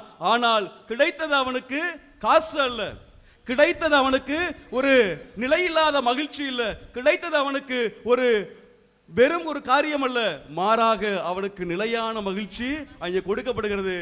எந்த பேதுரு ஆண்டவர் இயேசுவை எனக்கு தெரியலைன்னு சொன்னாரோ, என் காலை கழுவாதேன்னு சொன்னாரோ, அதே பேதுரு என்ன சொல்றாரு இன்னைக்கு? என்கிட்ட பொன்னோ வெள்ளியோ இல்ல, அதெல்லாம் இல்ல. 6வது வசனம் அழகாக சொல்லுகிறது, நாசரேத்து இயேசு என்னிடம் இருக்கின்றார், நான் என்ன செய்றேன்? அவரை உனக்கு தர்றேன், வாங்கிக்க, சுகமாக. அன்பானவர்களே, காலை இழுத்து கொண்டு ஊனமாக வாழ்ந்த அவன் துள்ளி குதித்து என்ன செய்யறான்? ஓடுறான், துள்ளி குதிக்கிறான். ஒரு சீடத்துவ அனுபவத்தினுடைய எதிர்நோக்கினுடைய உச்சம் இதுவாகத்தான் இருக்க வேண்டும். அங்கே சுகம் கொடுக்கின்றார். அதோட விடலைங்க, அதோட விடலை. என்ன கால் சுகமாகிறது, என்ன திருமுழு கொடுக்கிறது, என்ன கால் சுகமாகிறது, அதோட விடல. அதே திருத்தூதர் பணிகள் நூல் அதிகாரம் 9 இறைவசனம் 40 வாசிக்கின்றோமே. தொர்க்கா என்ற ஒரு சகோதரி ஆண்டவர் மீது அசைக்க முடியாத நம்பிக்கை கொண்டு அரும்பெரும் செயல்களை செய்து கொண்டிருந்த ஒரு அருமையான சகோதரி தொர்க்கா. ஆண்டவருடைய வாழ்க்கைக்கு தேவையான அனைத்து காரியங்களையும் எல்லாம் செய்து மகிழ்ந்த தொர்க்கா உடல்நல குறைவினாலே இறந்து போகின்றார். இறந்து போன உடனே அன்பானவர்களே, இந்த பேதுருவை அழைத்து வருகிறார்கள். இந்த பேதுரு தனிமையிலே அவரோடு இருந்து செபிக்கின்றார். அவர் என்ன பண்ணாரு? இறந்தவரை கொண்டு போய் அடக்க மாட்டாங்களா? என்னாச்சு? உயிர்த்து எழுந்தார். இது பேதுரு சீடத்துவ எதிர்நோக்கினுடைய அடுத்த ஒரு உச்சம். அதை தொடர்ந்து பார்க்கின்றோமே. திருத்தூதர் பணிகள் நூல் அதிகாரம் 12 இறைவசனம் 6 - 10 வரைக்கும். பேதுருவை கொண்டு போய் கைது போய் என்ன செய்றாங்க? சிறையில் அடைக்கிறாங்க. கையில சங்கிலி, காலில் சங்கிலி எல்லாம் கட்டப்பட்டு சிறையில கிடக்கின்றார். அப்படிப்பட்ட பேதுருவை யார் வந்து காப்பாத்துறா? வானதூதர்கள் இறங்கி வருகிறார்கள், சங்கிலி உடைக்கப்படுகிறது, சிறை வாயில்கள் திறக்கப்படுகிறது. அவர் வெளியிலே, எல்லா காவலருடைய கண்களும் கட்டப்பட்டது. அவர் வெளியில் என்ன பண்றாரு? அப்படியே வருகின்றார், வெளியில் வருகின்றார். வந்து அதற்கு பிறகு இறைப்பணி செய்து கிபி 67வது ஆண்டிலே அவர் கைது செய்யப்பட்டு சிறையிலே அடைக்கப்பட்டு பிறகு சிலுவையிலே அறையப்பட்டு அவர் இறந்து போகின்றார். இயேசுவுக்கு புகழ், இயேசுவுக்கு புகழ். அன்பானவர்களே, இந்த பேதுருடைய வாழ்க்கையை நான் சொல்வதற்கு காரணம், இது என்னுடைய சீடத்துவ எதிர்நோக்குக்கும் உங்களுடைய சீடத்துவ எதிர்நோக்குக்கும் சிறந்த ஒரு சான்று இந்த பேதுருடைய வாழ்க்கை.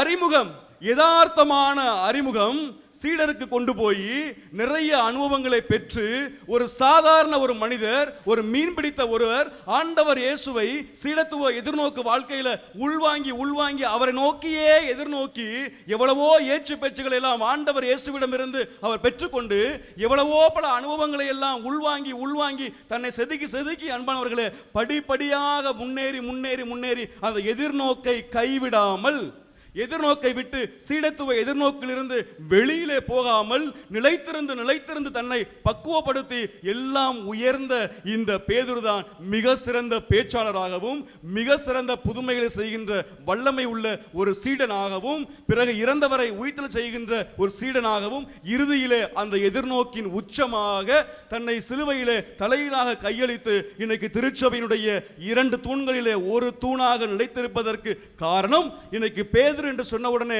விண்ணக வாயிலுடைய அந்த சாவியை வைத்திருக்கின்ற, திறவுகோலை வைத்திருக்கின்ற அந்த ஒரு அருமையான அடையாளம் இருக்கிறது.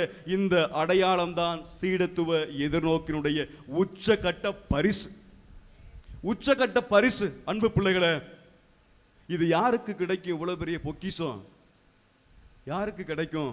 நான் சொன்னேனே, சீடன் என்பவன் ஆண்டவருக்கு விருப்பமானவன். சீடத்துவம் என்பது ஆண்டவரின் விருப்பத்தை நிறைவேற்றுவது. சீடத்துவ எதிர்நோக்கு என்பது விருப்பமானவன், விருப்பமுடைய அந்த ஆண்டவருடைய பயணத்திலே பயணித்து எதிர்நோக்கி கடைசி வரைக்கும் நிற்கிறானே, அதுதாங்க சீடத்துவ எதிர்நோக்கு. அதுதான் சீடத்துவ எதிர்நோக்கில் பயணிக்கிறது. 4 நாளைக்கு விவிலியத்தை அப்படியே விரிச்சு விரிச்சு வாசிக்கிறது. ஒரு வாரத்திற்கு ஜெபமாலையோட அலைகிறது. இன்னொரு வாரத்திற்கு குடும்பமா சேர்ந்து ஜெபிக்கிறது, குழுவா சேர்ந்து ஜெபிக்கிறது, அதோட நிறுத்திக்கிறது. மீண்டுமாக 1 மாதம் கழித்து அப்படியே சேர்ந்து அடுத்து ஒரு ஜெபமாலை சொல்றது, அடுத்து விவிலியம் வாசிக்கிறது, இறைவார்த்தையை பேசுறது, அடுத்து ஒரு 30 நாளைக்கு அப்படியே லீவ் விட்டுறது, திரும்ப அந்த விவிலியத்தை எடுத்து அப்படி தட்டி விரிக்கிறது, வாசிக்கிறது. இது எதுக்கு ஒத்து வராது? சீடத்துவ எதிர்நோக்குக்கு ஒத்து வராது, ஒத்து வராது. ஏற்றம் இருக்கும், இரக்கம் இருக்கும், மகிழ்ச்சி இருக்கும், துக்கம் இருக்கும், நிறைய நமக்கு எதிர்பார்க்காத சூழ்நிலை எல்லாம் வரும், தள்ளப்படுவோம். அப்படியெல்லாம் இருக்கும் பொழுது நம்ம நகர்ந்து போறோம் பார்த்தீங்களா, அதை எதிர்நோக்கு கடந்து போறோம் பார்த்தீங்களா, அதை நோக்கி பயணிக்கிறோம் பார்த்தீங்களா, என்ன நடந்தாலும் அந்த ஆண்டவரோடு இணைந்திருப்போம் சொல்றோம் பார்த்தீங்களா, அதுதாங்க உண்மையான சீடத்துவ எதிர்நோக்கினுடைய உச்சம். உச்சம். நேரம் ரொம்ப கிட்ட வந்துருச்சுன்னா ஒரு சில முக்கியமான செய்திகளை சொல்லலாம் என்று நினைத்தேன். அன்பானவர்களே, மிக சுருக்கமாக அந்த செய்தியை நான் முடித்து விடுகின்றேன். இந்த அனுபவத்துக்குள்ள எப்படி போறது, எப்படி போறது? கிறிஸ்தவர்களை நாம் என்ன செய்யலாம்? பல வகையா பிரிக்கலாம். ஒரு சில இடங்களிலே நான் இதை சொல்லி இருக்கிறேன். ஏன் இன்னைக்கு சீடத்துவ எதிர்நோக்கு சரியில்லை, ஏன் நல்ல ஒரு சீடராக இருக்க முடியல அப்படின்னா, நம்முடைய பார்வை, செயல்பாடுகள், போக்கு மாறி போயிடுச்சு. கடவுள் மையமாக இல்லை. இந்த பேதுரு கடவுள் மையமாக தன்னுடைய வாழ்க்கையை கடந்து போனார். ஆனால் இன்றைக்கு ஒரு சீடத்துவ வாழ்க்கை, ஒரு உண்மையுள்ள விசுவாசி, ஒரு உண்மையுள்ள நம்பிக்கை என்கின்ற ஒரு எண்ணம் இன்னைக்கு கடவுள் மையமாக இல்லாமல் போயிடுச்சு. கடவுளை சார்ந்ததாக இல்லாமல் போய்விட்டது, மனிதரை சார்ந்ததாக இருக்கிறது. மனிதனை திருப்திப்படுத்த வேண்டும், மனிதனை மகிழ்ச்சிப்படுத்த வேண்டும், மனிதனை தூக்கி நிறுத்த வேண்டும், மனிதனை கடவுள் நிலையிலே வைத்து பார்க்க வேண்டும், இப்படிங்கிற ஒரு சிந்தனை வந்துருச்சு. அதற்கு காரணம் நிறைய இருக்குது. பணம் இருக்கிறது, அதிகாரம் இருக்கிறது, இன்னும் எத்தனையோ காரியங்கள் இருக்கிறது. ஆனால் அதையெல்லாம் முன்னிறுத்தி விட்டு இந்த ஆண்டவரை மறந்து விட்டோமே. எனவேதான் கிறிஸ்தவர்களை என்னுடைய அனுபவத்தில் நாம் பார்த்ததை வைத்து நான் 11 வகையாக பிரிப்பேன். 11 வகையாக பிரிப்பேன். அன்பானவர்களே, மிக எளிமையாக சொல்லி உங்களுக்கு விளக்க விரும்புகிறேன். முதல் வகை குடும்பக்காடு கிறிஸ்தவர்கள். நன்றாக புரிந்து கொள்ளுங்கள். சீடத்துவம் தவறுகிறது, எதிர்நோக்கு மாறுகிறது.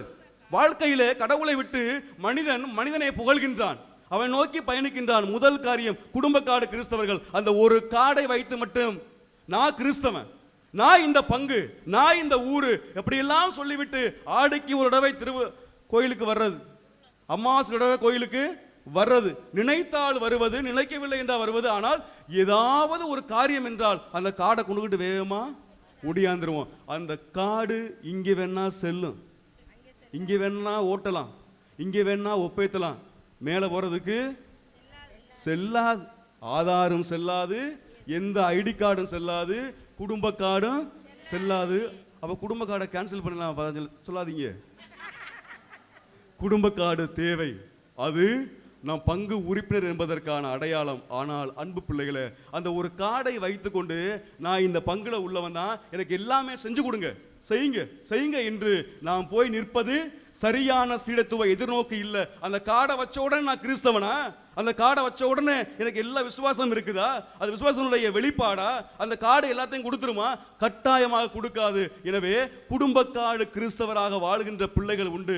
சற்று மாறிக்கொள்ளுங்கள். அது சீடத்துவ எதிர்நோக்குக்கு ஒரு நாளும் ஒத்து வராத ஒன்று. குடும்பக்காடு கிறிஸ்தவர்கள் முதல் வகை. இரண்டாவதாக அன்பானவர்களே, பாதி திருப்பலி கிறிஸ்தவர்கள். பாதி திருப்பலி கிறிஸ்தவர்கள் தியேட்டருக்கு போனா என்ன செய்யணும்? அரை மணி நேரத்துக்கு முன்னாடியே போயிடணும். எனக்கு அந்த பால்கனியில பார்த்து ஒரு சீட்டு கொடுங்களே, பின்னால கொடுங்க, அதான் நல்ல வியூ இருக்கு, பின்னால கொடுங்க. சீரியல் 6:30 என்ன செய்யறது? 6:15 ஆன் பண்ணிட்டு உட்கார்ந்துறது. எப்போ வரும் உட்கார்ந்துருப்போம் அன்பானவர்களே. ஆனால் திருப்பலி என்றால் அங்கே வருகை பாட்டு பாடும் பொழுதுதான் இங்கே மற்ற காரியம் எல்லாமே ஆரம்பிக்கும். இப்பதானே பாட்டு பாட ஆரம்பிச்சிருக்காங்க, மெதுவாக என்ன செய்யலாம், போகலாம், மறையுறையெல்லாம் முடிஞ்சு போகலாம். பாதி திருப்பலி கிறிஸ்தவர்கள் என்ன சொன்னாலும் அந்த பாதி திருப்பலியில தான் பங்கெடுக்கிறது. இவர்கள் எந்த ஒரு விசுவாசத்திற்கும் எந்த ஒரு சீடத்துவ வாழ்க்கைக்கும் நெருங்கி வராத ஆட்கள், எதிர்நோக்கு இல்லாதவர்கள். சீடத்துவ எதிர்நோக்கு இல்லாத மனிதர்கள் தான் பாதி திருப்பலிக்கு வருகின்ற பிள்ளைகள்.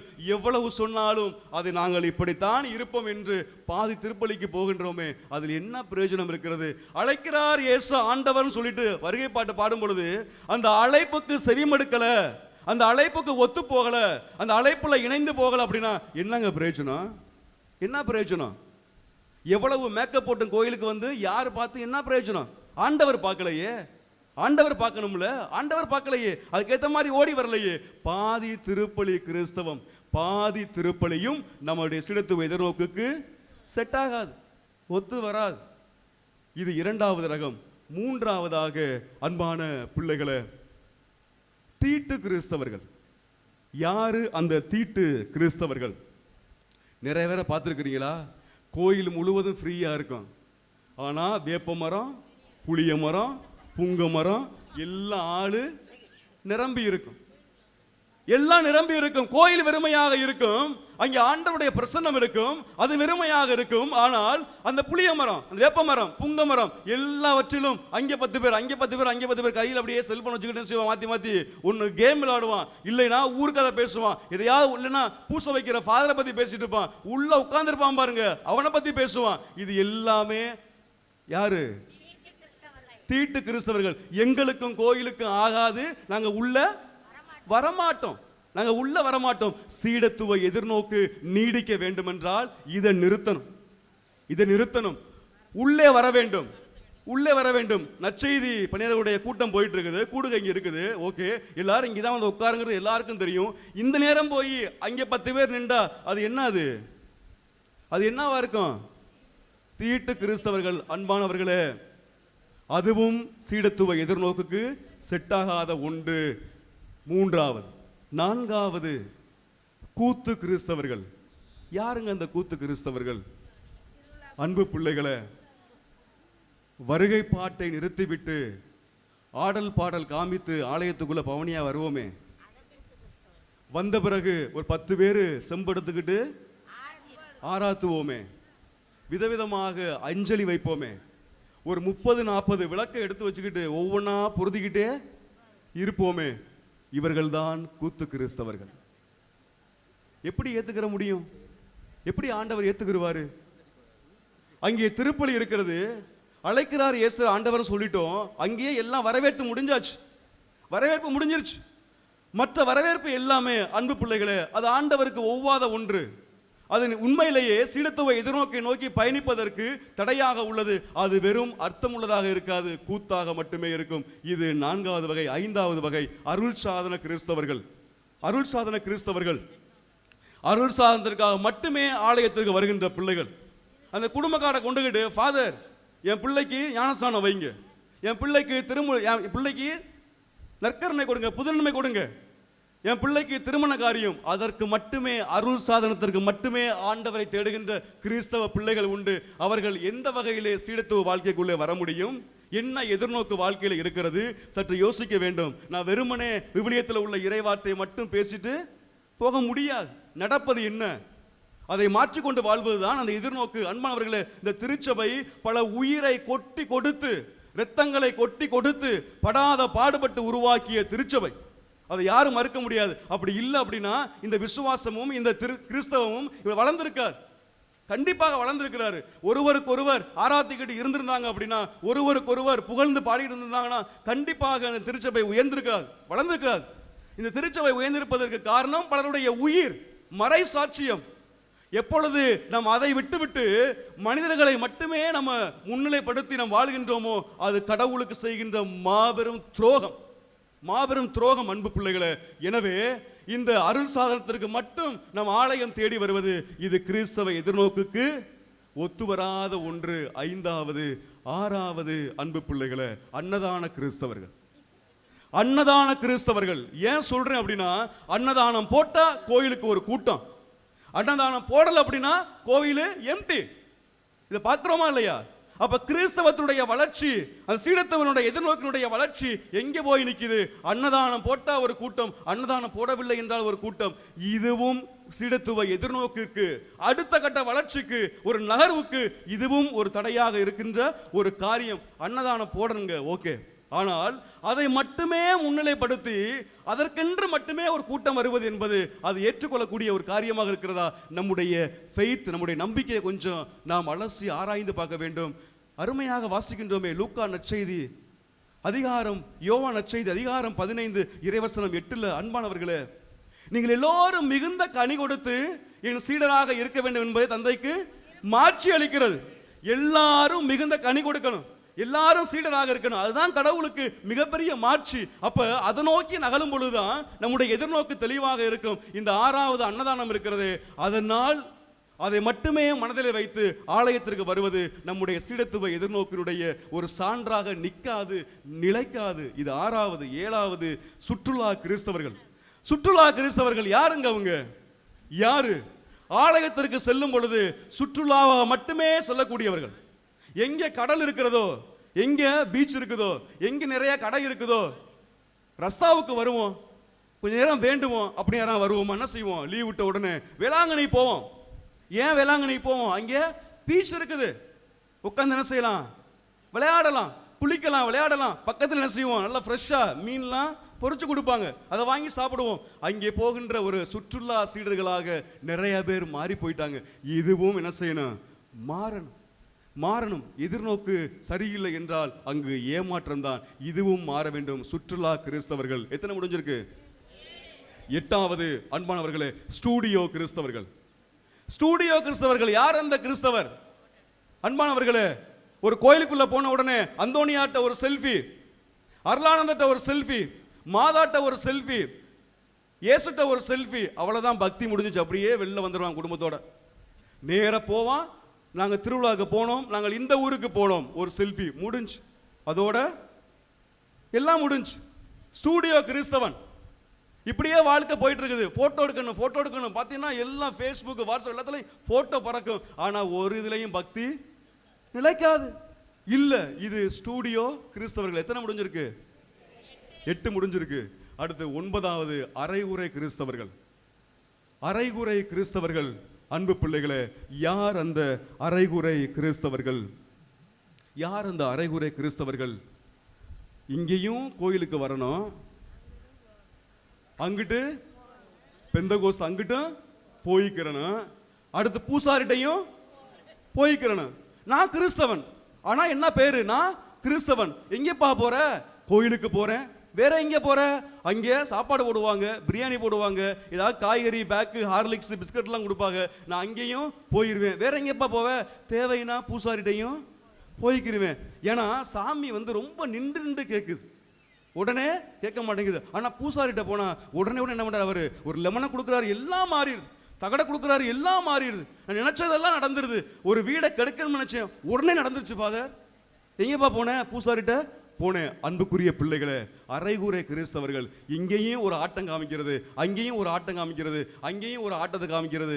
ஆக மொத்தம் எதை எதிர்நோக்குமே இருப்பதில்லை. கேட்டால் நான் கிறிஸ்தவ சீடன். அன்பானவர்களே, சீடத்துவ எதிர்நோக்கிற்கு இது அருவருப்பானது, இது மிக மிக அருவருப்பானது. அடுத்ததாக அன்பானவர்களே, 10வது நல்ல கிறிஸ்தவர்கள். நல்ல கிறிஸ்தவர்கள் இவர்கள் யார் என்றால், எந்த சூழ்நிலை வந்தாலும் அந்த கிறிஸ்தவ சீடத்துவத்திலிருந்து ஒதுங்காதவர்கள், எதிர்நோக்கி பயணிப்பவர்கள். நிறைய பிள்ளைகள் இந்த உலகத்திலே உண்டு. அது போன்று நிறைய கிறிஸ்தவ பிள்ளைகள் உண்டு, சீடத்துவ எதிர்நோக்கு உண்டு. என்ன வந்தாலும். அண்மையிலே நகோமி அப்படிங்கிற ஒரு ஒரு கதாபாத்திரம் இருக்கு பாத்தீங்களா விவிலியத்தில்? ரூத்து, அந்த புக்கில் பார்த்துருக்கோம் இல்லையா? அன்பானவர்களே, அந்த ரூத்து ஏன் நகோமியை விட்டு வெளில போல தெரியுமா உங்களுக்கு? ஒன்றே ஒன்றுதான். தன் கணவனை இழந்தாள் நகோமி, 2 பிள்ளைகளையும் இழந்தாள் நகோமி.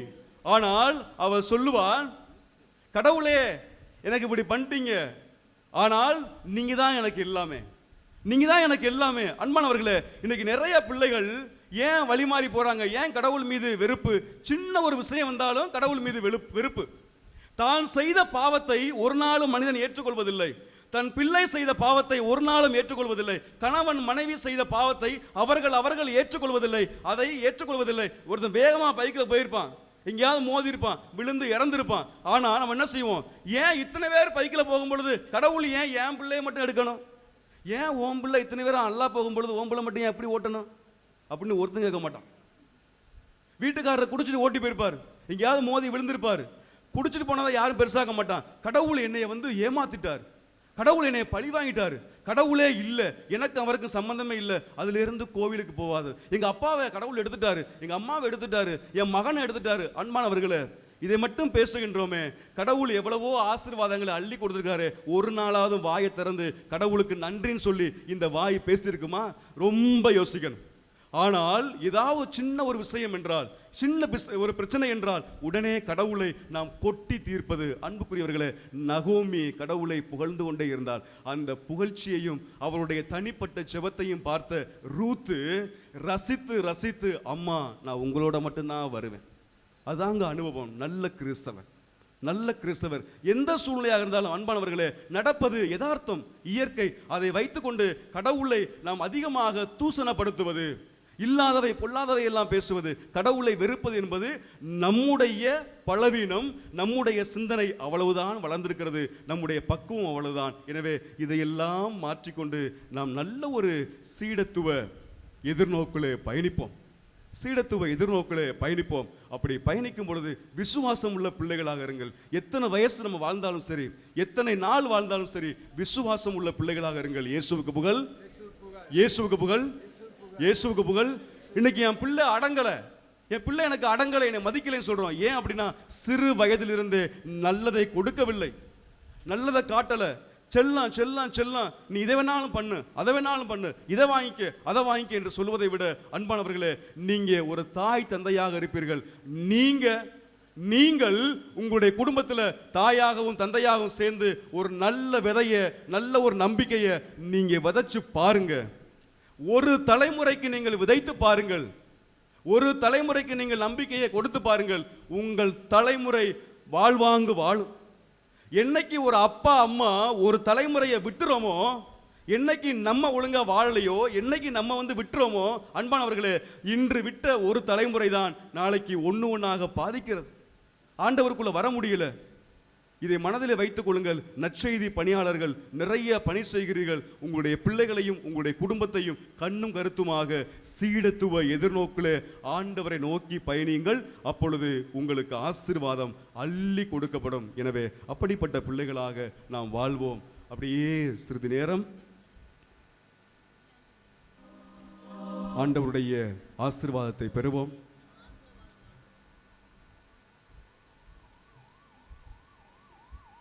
கரங்களை விரித்து உங்களுக்காக ஜெபிக்க போகின்ற நேரம் இந்த நேரம் புனிதமான நேரம். அன்பானவர்களே, நாம் எல்லோருமே ஆண்டவருடைய சீடர்கள். கடந்து வந்த அந்த வாழ்க்கை நிலையை நாம் பார்ப்போம், யோசித்து பார்ப்போம். ஆண்டவரே, நான் இந்த வார்த்தையை என் கையில் எடுக்கிறேனே, நான் எப்படிப்பட்ட சீடனாக இருக்கிறேன், எந்த எதிர்நோக்கில் நான் பயணிக்கிறேன். ஆண்டவரே, நீங்க என்னை அழைத்திருக்கிறீங்களே, நற்செய்தி பணியாளனாக வா, உன்னுடைய அர்ப்பணித்துக்கொள், உன் வாழ்வை என்னை நோக்கி நீ பயணிக்க ஆரம்பி. நீ பயணிக்க ஆரம்பிச்சீனா உன் மூலமாக ஒரு தலைமுறையே மாறும், ஒரு சமூகமே மாறும். உன்னை அழைக்கிறேன், இந்த பணிக்காக வா என்று சொல்லிதான் என்னையும் உங்களையும் ஆண்டவர் பெயர் சொல்லி அழைத்திருக்கின்றார். அன்பானவர்களே, பெருமைப்படுங்கள், பெருமைப்படுங்கள். எத்தனை பேர் இந்த ஆண்டவருடைய அனுபவத்தில் கொண்டு வர்றோம் அப்படிங்கிறத யோசிக்க வேண்டும். அதுதான் உண்மையான சீடத்துவ எதிர்நோக்கு. அன்பு இயேசுவே, இதோ இந்த நற்செய்தி பணியாளர்கள் கூடுகையில் உம்மை நாங்கள் போற்றுகின்றோம், உம்மை புகழ்கின்றோம், உமக்கு நன்றி சொல்லுகிறோம்.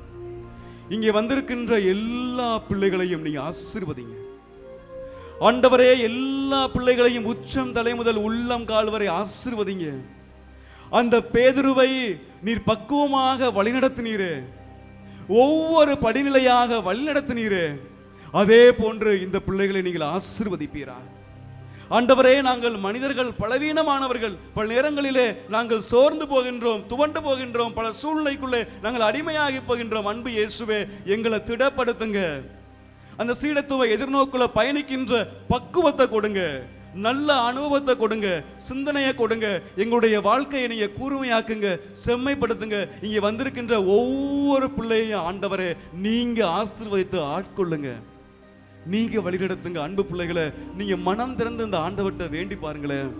ஆண்டவரே, என்னை அழைத்திருக்கிறீரே, இது எவ்வளவு பெரிய ஆசீர்வாதமான ஒரு பணி. நான் எத்தனை கிராமங்களை சந்திக்கிறேன், எத்தனை மனிதர்களை சந்திக்கிறேன், எவ்வளவு இறைவார்த்தையை சொல்றேன், எவ்வளவு அனுபவத்தை சொல்றேன். அந்த இடத்துல என்னை வைத்திருக்கின்ற ஆண்டவரே, என்னை உயர்த்திருக்கிறீரே, இந்த சீடத்துவ எதிர்நோக்கு வாழ்வுக்கு நன்றி ஐயா என்று சொல்லி பாருங்களேன். அதை உணர்ந்து பாருங்களேன். அன்பு பிள்ளைகளை, அந்த அனுபவம் ரொம்ப ரொம்ப சிறப்பா இருக்கு, ரொம்ப ரொம்ப மனசுக்கு உயர்ந்ததா இருக்கும். எத்தனையோ மனிதர்கள் இந்த உலகத்தில் வாழும் பொழுது என்னையும் உங்களையும் நீ பணி செய்ய, ஆண்டவருடைய வார்த்தையை சொல்லு, என்னுடைய அனுபவத்தை பகிர்ந்து கொள்ளும் சொல்லி அழைத்திருக்கிறாரு. இது எவ்வளவு பெரிய ஒரு ஸ்பெஷல் அழைப்பு, எவ்வளவு பெரிய ஆசீர்வாதமான அழைப்பு. அன்பு பிள்ளைகளே, நன்றி சொல்லுங்கள், நன்றி சொல்லுங்கள், ஆசீர்வதிக்க கேளுங்கள். இயேசுவே, ஒவ்வொரு பிள்ளைகளையும் ஆசீர்வதிங்க, இவருடைய பணியை ஆசீர்வதிங்க, செல்கின்ற இடத்தையெல்லாம் ஆசீர்வதிங்க, எடுக்கின்ற முயற்சியெல்லாம் ஆசீர்வதிங்க. புதிய புதிய உமது அனுபவத்தை வெளிப்படுத்துங்க, புதிய புதிய அனுபவத்தை இந்த பிள்ளைகளுக்கு கொடுங்க. நாங்கள் இன்னும் உங்களுக்கு நெருக்கமாக வரணும், இன்னும் நிறைய பிள்ளைகளை உங்களுக்கு நெருக்கமாக கொண்டு வரணும். அந்த சீடத்துவ எதிர்நோக்க நோக்கி நாங்கள் பயணிக்கணும். அதுதான் எங்களுடைய வாழ்க்கைங்கிறத நாங்கள் மையமாக கொண்டு வாழணும். அதுதான் உங்களோட இணைக்கும், விண்ணகத்தில் உம்மோடும் தூதர்களோடும் புனிதர்களோடும் மகிழ்ந்திருக்கின்ற அந்த பாக்கியத்தை கொடுக்கும். அப்படிங்கிற அந்த எதிர்நோக்க எங்களுக்குள்ள வளர்த்துக்குள்ள ஆண்டவரை எங்களை ஆசீர்வதிங்கன்னு சொல்லி அன்பு பிள்ளைகளை நீங்க உரிமையா கேளுங்களேன். அந்த அனுபவம் மிக மிக சிறந்த அனுபவம், மிக மிக சிறந்த அனுபவம். குடும்பத்திலும் இருந்து கொண்டு இந்த பணியை செய்கிறீர்களே, நிறைய ஏற்றம் வரும், நிறைய இரக்கம் வரும். குடும்பத்தில் நிறைய அனுபவம் வரும் பொழுது அந்த அனுபவம் கசப்பான காரியமெல்லாம் இந்த பணியை செய்ய விடாமல் தடுக்கும். சாத்தான் சூழ்ச்சி செய்வான், நிறைய மனிதர்கள் மூலமாக நம்மை பல வழிகளில் அழைத்து கொண்டு போவான், திசையை மாற்றுவான். ஆனால் இன்று நீங்கள் கேட்க வேண்டியது, ஆண்டவரே, சீடத்துவ எதிர்நோக்கில் என் பயணம் தொடர வேண்டுமே தவிர அது நின்றுவிடக் கூடாது. எதுவாக இருந்தாலும் நான் சந்திக்கணும், எதுவா இருந்தாலும் நான் போராடணும், எதுவாக இருந்தாலும் நான் முன் வச்ச காலை பின் வைக்க கூடாதுன்னு சொல்லி அந்த பக்குவத்தை இந்த ஆண்டவர்கிட்ட கேளுங்க. அன்பானவர்களே, நாம் கிறிஸ்துவை தூக்கி நிறுத்த வந்த பிள்ளைகள், நாம் இறை நம்பிக்கையை நாம் எத்திசையும் பரப்ப வந்த பிள்ளைகள், எத்திசையும் இந்த இறை நம்பிக்கையை தூக்கி நிறுத்த உண்மையை சொல்ல வந்த பிள்ளைகள் நாம். அதுதான் நம்முடைய அழைப்பு. அதற்கு தேவையான ஆசிரை வேண்டுவோம்.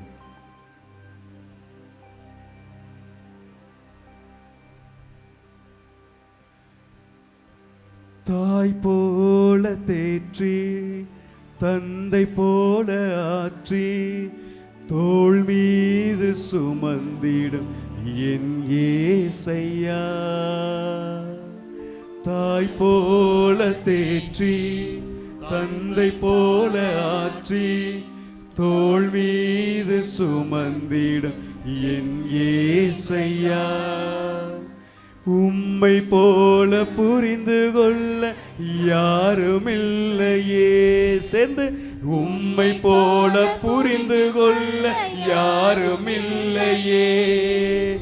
உம்மை போல அரவணைக்க யாருமில்லையே. மீண்டுமாக சேர்ந்து, உம்மை போல அரவணைக்க யாருமில்லையே. நீ போதும் என் வாழ்விலே. சத்தமாக, நீ போதும் என் வாழ்விலே. சேர்ந்து சத்தமாக, நீ போதும் என் வாழ்விலே. ஏசையா, நீ போதும் என் வாழ்விலே. அவர் போதும் நம் வாழ்விலே. சீடத்துவ எதிர்நோக்கு நிறைவேற அவர் போதும் நம் வாழ்க்கையிலே என்ற சிந்தனையோடு மாண்புயர் கீதம் பாடி ஆண்டவரின் ஆசியை பெறுவோம்.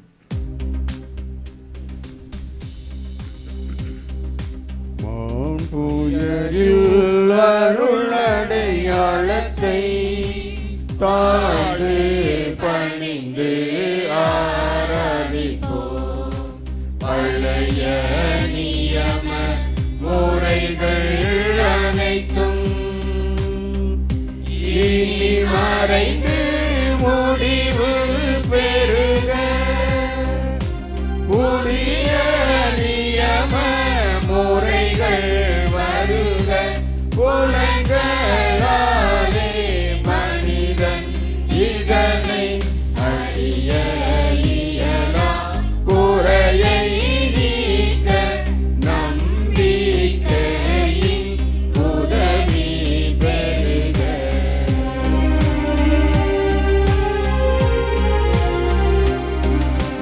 தந்தை அவர்க்கும் மகன் இவர்க்கும் புகழ்ச்சியோடு வெற்றியாகும்.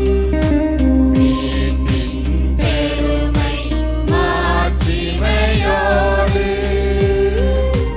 வலிமை வாழ்த்து யாருமாக இருவரிடமாய் வருகின்றவராம்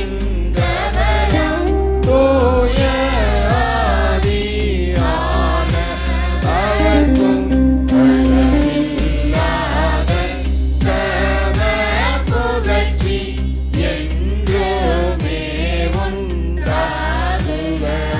ஆமென். ஒரு இறைவன் வாழ்கவே.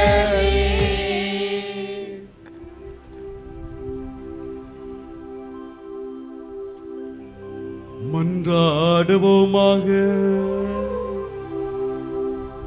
இறைவா, இந்த வியப்புக்குரிய அருளடையாளத்திலே உம்முடைய பாடுகளின் நினைவை எங்களுக்கு விட்டு சென்றீரே.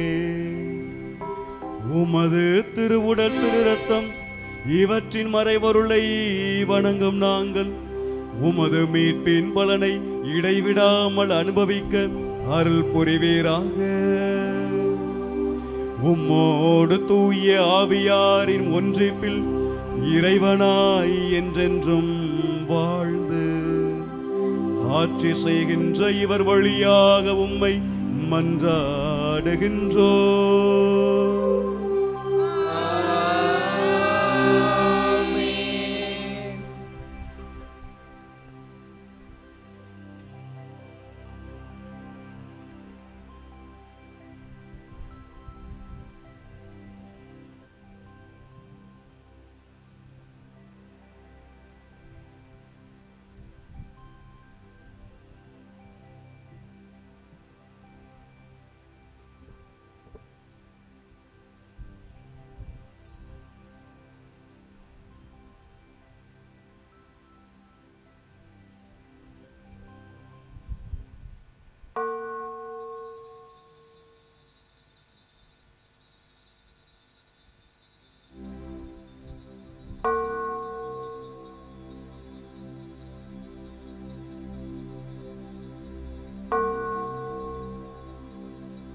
நிலையான புகழுக்குரிய தூய்மை மிகு நற்கருணைக்கு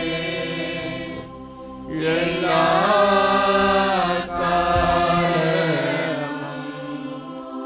ஆராதனையும் புகழும் ஆட்சியும் உண்டாக கடவுளே. சீடத்துவ எதிர்நோக்கை தெளிவுபடுத்திய அருள்பணி தினேஷ் அவர்களுக்காக கரம் தட்டி ஆண்டவருக்கு நன்றி செலுத்துவோம். செய்தியினுடைய நன்றி ஜெபத்தில் இணைவோம். சீடத்துவ எதிர்நோக்கு. சீடன் ஆண்டவருக்கு விருப்பமானவன். சீடன் என்பது ஆண்டவரின் விருப்பத்தை நிறைவேற்றுவதே சீடத்துவம்.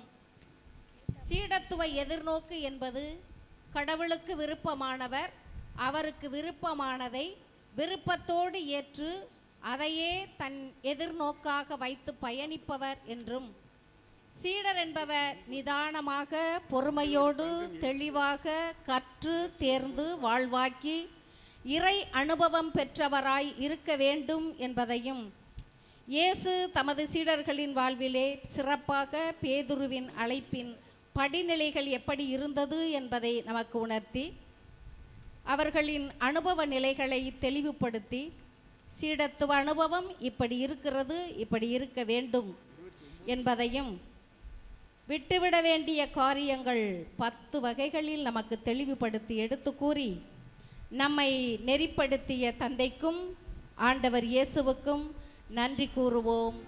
ஆமென். அன்பானவர்களே, அனைவரும் அமருவோம். யாரும்